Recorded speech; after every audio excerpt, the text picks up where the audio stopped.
Hi everybody and welcome to another episode of In the Dugout with myself, Kyle McLean, and my co-host Craig Dennett. We have got Michael Bergson with us today. How are you doing, Michael? I'm really good. Busy day today. It's all been a bit manic. Papers all over the fact Billie Eilish's crew got a massive takeaway. And Ed Sheeran's playing at Hampden tonight. So two people that are not particularly into their music, but my God, I owe them big favours if they ever come in, either of them. Oh, that's so is that a scoop? Is that two big takeaways then that you've had this week from the pops? No, we've not. He's not been in yet. He better sort it out, but we'll see. No, that's definitely it. Well, I don't know. I suppose the first sort of big question that we're all keen to know is what started you off in the sort of restaurant business then? What got you into that? I worked in my dad's local pub, and then from there I worked for DiMaggio's for about 6 years. And then I went and worked for, G1 after that. Okay. And I worked at Arthur and Corinthian. And then because I worked for them, there was a company called Tiger. I don't remember if you know Tiger. Do you remember Tiger? You might be too young. It was actually a great place because I got to meet a lot of the players, and those days I wasn't stuck for tickets for any game, which was great. And Tiger. And then from there I worked for James Mortimer, who owned One Up, 29 and all those places. And then I set out my own in 2008 and just opened my own bar. It was called Soho. And then, cut a long story short, we ended up doing our first Bucks in 2016. Now we've got 3 of them. We've still got Soho, but it's called Thundercat now. Refurbed it. And we're about opening another Bucks soon, hopefully. Fingers crossed. Cool. Excellent. And obviously, one of the ways that everyone finds out about your bar and Bucks Bar and that side of things is through social media and the amazing food pictures that you guys put up there. What was the inspiration? Where did the inspiration for Bucks Bar come from? Oh, it was actually me and the wife get stuck in New York. Well, I had an idea. I go to America a lot. I love it. And I love Nashville. I love New York. And me and my wife get stuck in a snowstorm. So we were there for an extra few days. And I was like, I'm not going to go and do expensive stuff. So I just want to find out what the locals eat. And we discovered, this was in New York, but we discovered fried chicken. Really good fried chicken. I'm like, why can't you get fried chicken like this? And I was going down the bars in Hell's Kitchen, the kind of dive bars and the rock and roll music playing. I'm going, why can't you get bars like this in Glasgow? And the two sort of came together. And I thought, oh, that's the kind of place I want to go. And then we went to Nashville and we saw the honky tonk bars and stuff like that. They're kind of like that. And again, the live music, the rock and roll music, the fried chicken, the Nashville hot chicken, the spicy stuff, the wings, sitting at the bar having wings and bourbon and cold beer and all that. I thought, this is the kind of place. And we opened up 2016 and we were dead. No one was coming in. It was absolutely mortal. And I'm like, what the hell am I going to do? And, we're running it. I'm like, we're getting no money. I hadn't even money to finish a shop fit. Thankfully it took off. Some point in 2017 it started doing okay. I was on the verge of giving up. I was in there measuring it up for Pete Ovens. I was going to change it into something else, but I didn't have the money to do it. But we stuck at it, and now it's just taken off, to be honest. Yeah, I'm generally not just saying this, but it's a place where we go to eat. Sometimes we've been out with our pals and our partners and stuff like that quite a few times, especially. Thank you. Thank you. Yeah. You can't beat the salt and chili chicken burger. That's the finest thing I've ever eaten. Yeah. Sometimes you can get a table of 10 and you go, what you having? And every single one of them goes, salt and chili burger, salt and chili chips. And that's literally, you can get that. People love that. It's easily a best-selling burger. It's massive. There's a lot that do well as well. But it's really good. So thanks. Really glad you come in. We're grateful for all the custom we get. I remember there was one day in the early days, a former manager, Simone, who's still with me, and I says, what were the sales today? This is at 11 o'clock at night. And she said, we've sold one white profit. That was all she'd done all day. So, you know, in any given day, now we'll do at least a couple of hundred covers, you know, on a bad day. Yeah. You know, a couple of hundred people coming to eat. So I'm really grateful for all the support we get now. Yeah, no, that's fantastic. Yeah, can't recommend it enough to anybody that's not been. Get yourself to Bucks Bar, because it's a cracking feed. Yeah, please. Cracking tunes as well. I've got. Tell me the inspiration behind the tunes. Is that your playlist on there? Because I know we talked about Queens of the Stone Age and well, yeah. I mean, I love rock music. I mean, I like stuff. I mean, for instance, I've got a Metallica T-shirt on, but we don't really play it. We don't really play Metallica there. I mean, I love them, but we don't. The whole theme of it is kind of good time rock and roll. So if you think the core of rock and roll, the kind of Little Richard, you know, Long Tall Sally and Chuck Berry and all that good fun stuff, it's got to be in that spirit.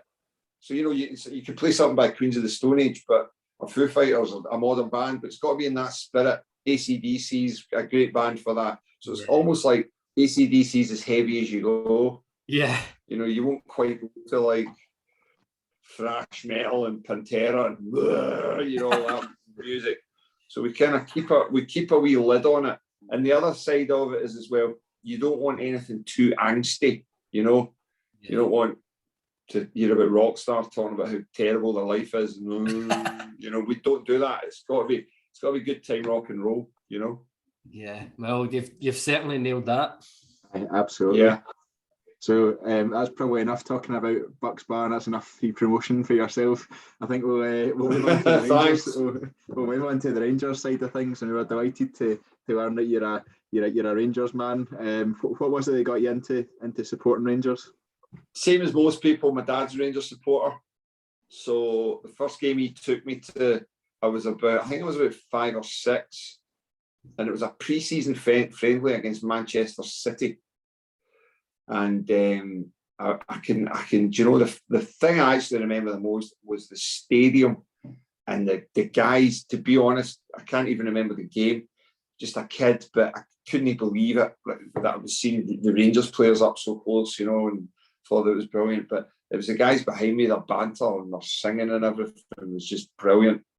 And that's the thing I remember as a wee kid, and just the stadium, just being blown away by it. And you know, my dad doing all the stuff like, I'd never had a bovril, and he's like, you need to have a bovril. You need to, you know, you got to have a bovril, and you've got to have a pie. And I'm like, oh, all right, man, obviously liked it. But that was it. And then, to be honest, I didn't go, my dad took me to the odd game, but I didn't really start going to games till I was about 17, 18. And I think I played I played rugby when I was younger. So rugby was my sport, what I played. But I remember, I can remember getting into that, kind of loosely following Rangers, but as an armchair supporter. And then I can remember that when we, you know, that European season, 92 season, you know, we got effectively to the semi-final of the European Cup. Yeah. Aye, and like semi-final of the Champions League sort of idea. And I can remember it was I can remember when we beat Leeds, watching it with my dad, and it was one of the first times I saw him cry. Yeah. He was just, there's so much emotion, you know, tears of joy when we beat Leeds. And my brother Paul was really into it. There's a wee fly in here. So my brother Paul was really into it, and he's a younger brother. And then I started taking him to a couple of games as well. And then that's when I started really going to the games. And then when you start working in the pubs, when you hit 18, it becomes all about banter, doesn't it? Like people that I worked in a pub that was a mixed pub. What team do you support? And then it becomes all about that, right? Coming in and getting slagged off the next week, and then really wanting to win after that, and can't wait the next old fun game so we can get you back. All that stuff. Yeah. And that was it. Just caught the bug massively at that point, you know. So I really caught the bug when I was 18, which is about 30 years ago. So, showing brilliant. Age there. Showing your age there. Do you remember who was in the team that first day first game you went to see against Manchester City? No, not at all. I can't remember at all. That's the genuine, God's honest truth. I can remember it was in the team. The first game I went to that I bought a ticket for, I actually went out and bought one. Was Rangers v Ajax, and it wasn't a great game. It was nothing each. But I remember it was Greg Shields' debut, Scott Wilson's debut at the back, and we're playing. They had like Overmars,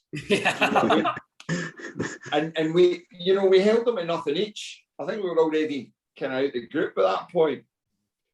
But I can remember that was that kind of era, and when we were really going for 9 in a row. So that was my first team that I can remember, like going along. The kind of 9 in a row guys. After 92, then Loudrop signed, and it was just, who is this alien that's come from another planet? God himself. Oh my God, what is this, man? What is this entity? What is this specimen from above? So yeah, we just that was really when I really started getting into it. Yeah. So just when you're going to the matches these days, a question we always like to ask everybody is, what's your sort of typical match day routine? Do you start from Bucks Bar and walk across, or I do actually. I do actually. I say. Well, not walk across, but I obviously if we're playing at Hampden now, I've got one right next to Hampden, which is great. So that's going to be a godsend pre and post match, which we did for the. I didn't make the cup final this year. I was still in Spain. Didn't get back from Spain in time. But I was at the semi, and it's great to have a bar right next to Hampden. You can just go and let everything die down. But I normally, do you know what we do often if we're going to the game? So we'll meet up if we're having a good one, having a good drink or whatever. We'll meet at Bucks Bar, West Regent Street, have a couple of beers, and then I go down to there's a bar in West Nile Street called Donner House. Okay. It does German beer and kebabs. Oh yeah. And we sit there and we have a couple of them, and usually you've always got to have your underground ticket, haven't you, in advance? And then we'll get to the game a wee bit early, have a quick bite to eat there, get to the game a wee bit early, and go to the Loudon, the one that's at Ibrox, which they've done a brilliant job of doing that place up. It's fantastic.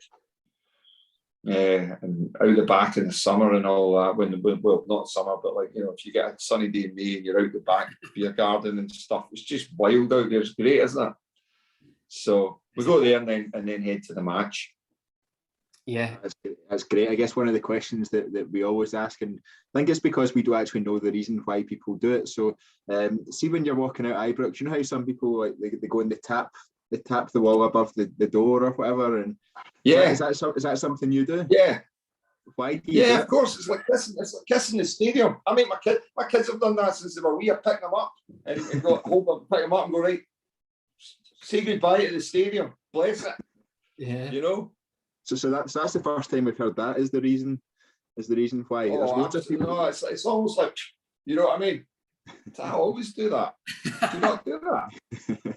Well, Kyle tried it once and he missed it. Kyle missed it. So never again.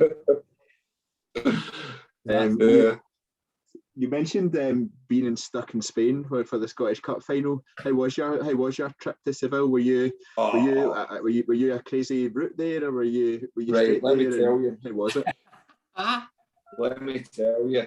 Right now, this is unimaginable. So, my dad turned 70 during the lockdown. Right. So we said, "Look, Dad, we'll take you somewhere once everything opens up." And so we worked out, everything started opening up, and this is a couple of months back. So we weren't even in the quarterfinals at this point. I think it was just before we beat Dortmund. Mm-hmm. And I said, let's just book a few days in Malaga, because I love Malaga. And I says, look, we'll go Monday night, we'll come back Saturday, cheap flights in Ryanair. And by the way, Europa League finals on in Seville. I'll book a train through there, an apartment in Seville that night, and we'll just wait, and we'll just, whoever's there, whoever's playing, if it's, I imagine it was Rangers. Imagine that, we've got Dortmund coming up, but never mind, whoever it is, we'll just go there. Even if we don't get tickets, we'll just soak up the atmosphere. Yeah. So I did that, booked the apartment, me, my dad, my two brothers. And, you know, flight was like 100 quid return. Apartment in Malaga for all four of us was like 600 quid. And, you know, the apartment in Seville was actually quite expensive because, number one, it's big tourist resort. Number two, they knew that Europa was on. So Rangers start getting closer and closer and closer. And I'm like, it can't be, you know, it can't be. So start getting closer and closer and closer. And I put in, the UEFA did a thing where you went in for a ballot. Yeah. Like you could apply a few weeks before. I think I was before the semis, wasn't it? I was before the quarters. But you could apply in the ballot 2 days before the semi-final at Ibrox against Leipzig. I got a message through, you've got 4 tickets. Oh, amazing. Right. So I messaged my brothers, I says on a scale up to 10, how stressed are you about this semi-final? And they're like, I don't know, about 7. I was like, right, turn it up to 11. Sent them the confirmation.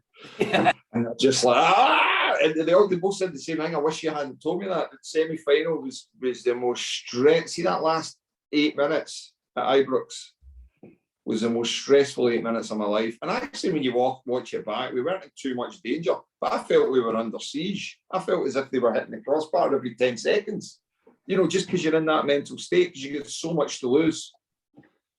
You know, you're saying to yourself, if we get through here, we're in Seville and we've got tickets, we've got accommodation, we've got flights, we've got everything, we're through, that's it. I don't need to worry about it. So we went there, had an amazing time. I mean, just obviously the kick in the guts of losing the last second. But after that, I tell you, we went back to Malaga after.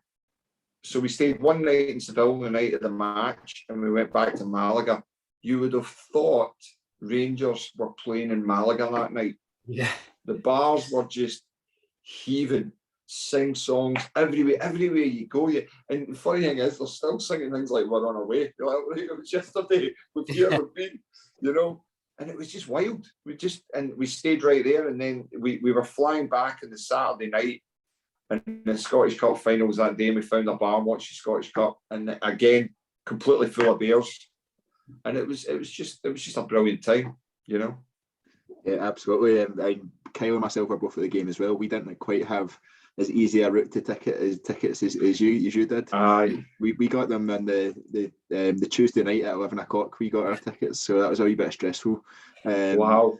But it was amazing being there. But how did you, when Joe Aribo scored that goal? How did you feel? Describe how you felt? Well, we actually.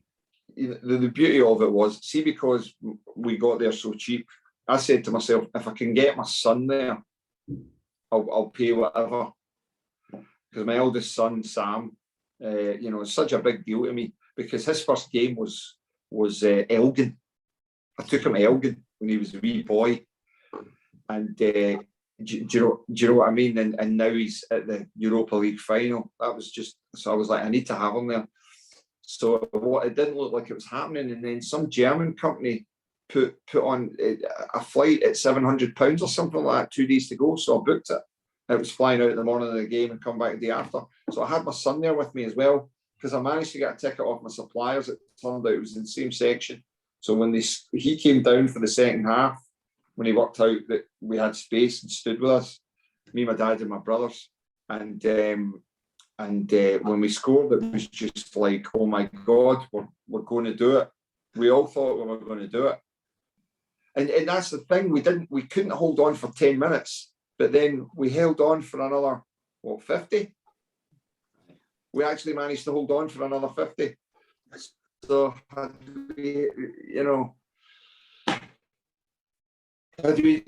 listen, you can drive yourself mad, absolutely mad, thinking about what nearly was, what could have been. But the way you've got to look at it is that whole journey. And I'm not just even talking about the journey in that campaign.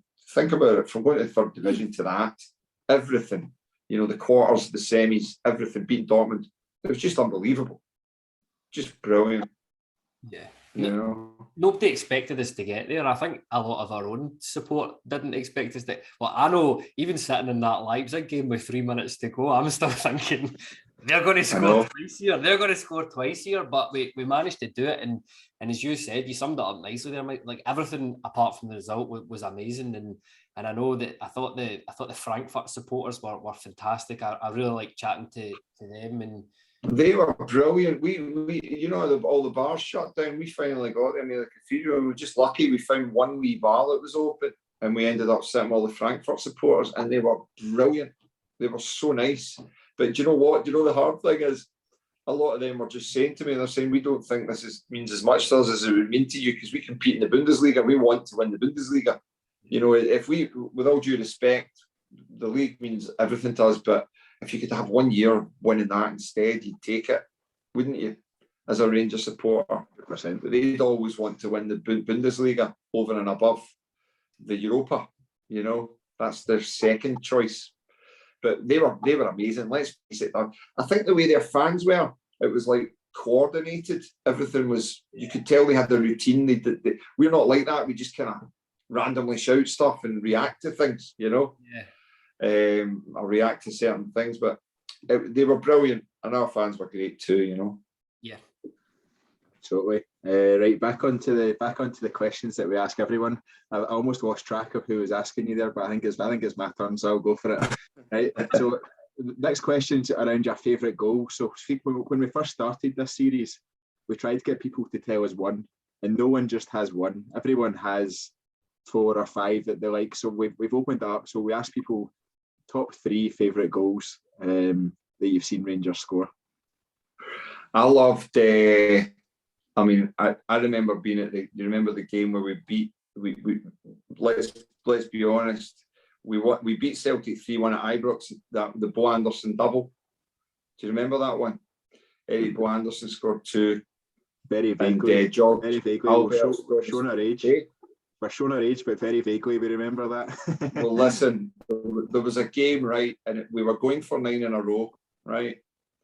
We were going for 9 in a row, and Celtic were breathing right down our necks, and they were playing really well, and we weren't playing well, and we had a lot of injury problems, and they were playing us off the park, right, killing us, and then big George Alberts gets a free kick, and I'm not joking. I'll send it. I'll leave it. If you must have seen Albert's free kick against Celtic. I've seen that. Yeah, I've seen that. It's a mile. He's a mile out, and it just cracked it. That was my favourite goal I've ever been at the game. And I think to help you younger teams, I think you've got to give a mention to Roof from the halfway line, from behind the halfway line. Yeah, that was just ridiculous. You know. I'm surprised John Lundstrom's goal against Leipzig hasn't made its way to number 1 there. Yeah, well, let's give it to that one then. Okay, maybe that one. Yeah, that was an absolute belter. Yeah, remember that? I mean, the noise that night, well, we'll come to that later. No doubt. Yeah. But yeah, let's give it to those 3. Yeah, Roof from the halfway line, Albert's free kick, and Lundstrom v Leipzig. Got to be. Yeah, it's interesting. This is the first time we've done this, isn't it, Craig, since that European run or the end of the European run. So I think a lot of people that even before will have revised a lot of their answers by now. But aye. Yeah. The next question we come on to is favourite player. Again, we sort of break it down in a top 3. I suspect you may have already alluded to one of them, and handsome Dane himself. Listen, you know, that was the one guy. It didn't matter if you won, lost, or draw. Well, we would normally win when he was in the team, actually, but you just knew you were going to go there and see something magical. You know, he was just brilliant, pure entertainment. People talk about the best player that's ever played in Scotland. No one could play as much as entertaining as he was. You know, he's wonderful. And then I loved him. He was fantastic. Yeah. Anyone else in that? Normally, I said we've got Gaza is normally a shout. Gaza, do you know something? I love Gaza, but my other favourite from that era is Big Alberts. Yeah. I mean, I mentioned him with that goal, and he was just brilliant, you know, the free kicks, and he just had a habit of putting Celtic to the sword and scoring really important goals. And he just always seemed to do it, and they hated him and they were terrified of him. It didn't matter whether it was a free kick running through the whole team. I think he scored a tap in against him as well. He was just brilliant, you know. He was in Bucks.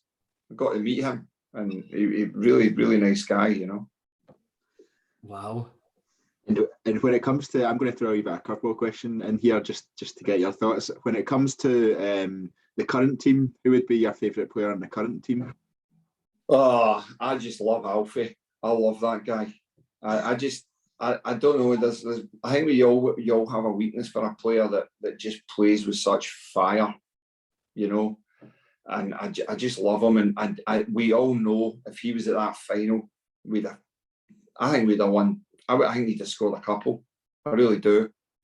They just wouldn't have liked playing against him. He was so missed. So was Roof. I like Roof too. But the wee man's just... I love to see a player develop. And from that point of view, currently, I think the way Bassey has come on from last season to this season, I've never seen anything like it in all my years going to see the team, because he's just... He looked last year. He looked. You could tell he was athletic and everything. He was out of position. By the end of last season, this season, he just looked phenomenal. You know, world class. Yeah. You know, He looked like he was still at the start of his pre-season at the end of this season. I know. And then he went with Nigeria and he's banged 4 games, no problem again. Serious athlete, brilliant player, really good. Yeah, absolutely class. You alluded to the fact that Ed Sheeran was playing at Hampden earlier. I live pretty close to Hampden, and he's just came on there. So if you hear any background noise, that's blame him. Yeah. So That's the Mrs. Ibrox fans, Craig. You mentioned a few games earlier on when you talk about your first game that you absolutely loved. You mentioned Leeds in '92 as an example. What were your favourite games overall as a Rangers fan? You know what? The favourite has got to be. It's got to be that semi-final against Leipzig at Ibrox. Yeah. That before that, the loudest I'd heard Ibrox was when we beat Parma, who were a top Italian team at the time, big money Italian team. We beat them 2-0, and it was it was revenge because they put us out the year before, and that was my first European trip away. It was Parma away the year before, and that was the loudest I'd heard Ibrox. Anyone asked me, I say no. That night it was rocking. That semi-final for me blew it away. And the bit I remember, me and my mate came out reasonably early into the stadium. I was with my friend and my friend and his dad and my son and my dad. But me and my mate came out last, and we turned around and went and talked to each other. And it was like the team was running up the tunnel, and we both got fright. The noise came like that. It was like, it was like it was so aggressive and so sharp. And then the whole stadium, there was one wee nervy bit, but the whole stadium just rocked the whole night. And at the end, I've never seen at that end, the end of that match was just sublime, you know. Everyone stayed out. Every single man in the stadium stayed in the stand and just cheered the team for half an hour. Absolutely. I've sat and watched those John Lundstrom song videos for days on Twitter. There was someone posted a thread where they got everyone to just post their videos of that song, and honestly I could sit and watch it for hours and hours and hours. I'm going to look that up as soon as I finish this thing, because that was just the best moment. The best moment. That's my favourite game. And I think it's not just because it's fresh in my mind. I think it will be for a very, very long time, you know. Yeah, I think it's going to be that way for a lot of people. As we said, it was just different gravy that night. I just never experienced anything like that, and it'll be a while since. Kyle and I had a discussion. Was it last night? I think last night was a month since we played in the final, and we said, were you happier at the final or were you happier at the semi-final? And I was actually probably happier at the semi-final if I actually thought about it properly, which is a bit of a weird thing to say. But just that moment at the end of the semi-final when the referee blew his final whistle was just... I was happy like that. I was happy at the final whistle. happier at the final whistle than I was in the final. But I think I was happier throughout the whole game in the final because I felt like we were going to do it. I really, really thought we were going to do it. I thought we're so fit, and we did. We were looking fitter, weren't we? And extra time. I don't know. See, to be honest, I've still not watched it back. Can't watch it back. The same. So yeah, absolutely. I think I ever will. Anyway. I know. No, I've got nice clips from Seville and all that I made a wee video and circulated around my mates, and that was it. Just all the good stuff, all the fun. That was it. That's what you want. So the next question we've got is about favourite strips or favourite piece of training gear or favourite memorabilia. You know, what's your favourite Rangers kit? Is it a home one or is it a kind of a random away one? Was it your first strip that you ever had? What was it? No, do you know what? I was never one for buying strips that much. But I remember, you know, the Adidas one with the crest there. It was here.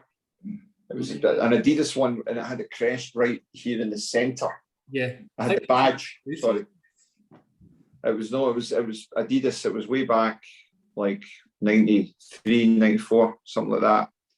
And I had the badge there. And my dad, used to have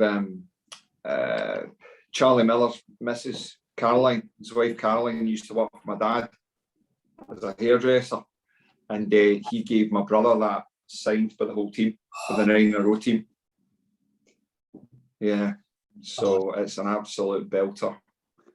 It's an absolute cracker. My brother, we've still got that in the family. Yeah, it's just that strip always just McCoist and Haley. That's that, isn't it? That's it. Yeah. And it's such a unique strip. I don't know if I've done a strip where that happened. It was a really unique one. My dad actually wore, not that signed one, but he wore that retro strip to Seville. He loves that as well. That's just a great bloody strip. And we really like that. And I've got one signed with the 55 team. Class. I've got a signed strip. Stephen Gerrard as well. He signed it too. So I've got one of them. That I wished for when I was absolutely steaming at some do. So your wife's a Celtic supporter. It's good to walk in with these things at night like that. How much you pay for that, and you lie, but you're too drunk to remember to hide the receipt. You know, that kind of thing. But yeah, that's good. You're showing off with your memorabilia there. I'm sure everyone's jealous of that one. Aye. I've got a signed picture of John Gregg as well. Beat that. Oh. So I bought for Kyle's 30th birthday. I bought my signed Graham Souness photograph, and I've never seen someone's face so happy in my life. I love that, man. I was at that do. Souness Avocat and McLeish, Sir Walter, God rest his soul, meant to be there, but obviously wasn't, sadly. But you know, that was one of the things, you got your photo taken with them, so we've got that too. But you know what? Sometimes it's just the wee things. You know, sometimes it's wee photos you've managed to get. I remember I was getting, me and my mate, it was after a good result, but we're at a train station and we met Johnson and Steen.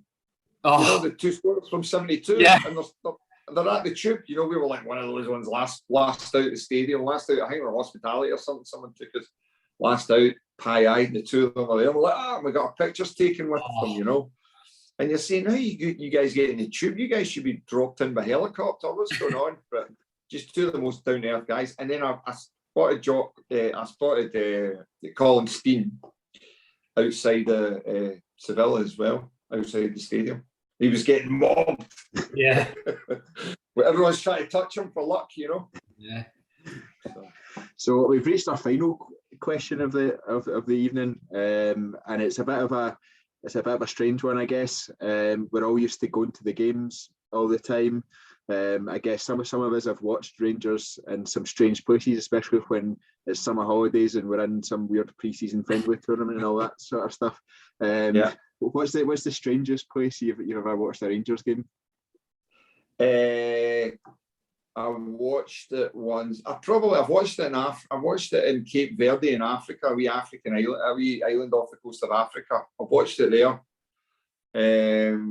So that's probably it. Yeah, I mean, we've done all, you know yourself, you've done all sorts where you've been somewhere in the world and you end up, it's like a Saturday night somewhere or something like that, and you're sitting there watching something on your phone, something not an illegal, but you know, some kind of keeping track of the score sort of thing. You know, that's we've all done that. I think, you know, I've driven my wife a bit mad with that. Sometimes, you know, you're on holiday and you just have to see some game. But that's just the way it is, isn't it? I suppose as well, the kind of wild one. Do you remember the Quarry Bar? I don't know if you know it, down Rutherglen, and Andy Gorham once. Oh, yeah. He had a stake in it, and it was just wild in there. And that's where I watched the game where Celtic had beaten us umpteen. I think they'd beaten us 5 times in 1 year, and then Livingston scored in the last minute to win the cup. Yeah. And I watched that in there, and that's the most mental environment I've ever seen a game in. It was just like he scored that goal. Pints just went flying everywhere, and guys are jumping. One guy got glassed, not violently, but like, you know, someone threw their pint up glass. This guy's face is pissing out blood and everything, and he's not caring. You all right, mate? He's like, yes. You know, mad things sometimes. No, that's great. That's I think Cape Verde has to go up as the best one so far, Kyle. Yeah, definitely. Yeah. Shout out to the Cape Verde Rangers supporters club over there. There's some wee guy that seemed to be able to stream any game. I had a tiny wee bar on the beach, and that was it. Sitting there watching Rangers. Tremendous. Well, Michael, thank you very much for joining us. I really appreciate your time. It's been really interesting hearing about Bucks Bar, hearing about all your Rangers memories, how you got into supporting the famous Rangers and all of that, and ultimately your memories of Seville as well. So thanks very much for joining us. Brilliant, thank you. Ideal. So I think that's us for another episode of In the Dugout. We'll be back hopefully on a more regular basis than we have been recently. I've got a few guests lined up over the coming weeks, so make sure to subscribe to the TII YouTube channel, turn on those notifications, and you'll get an email every time a new video goes live. Until next time, goodbye.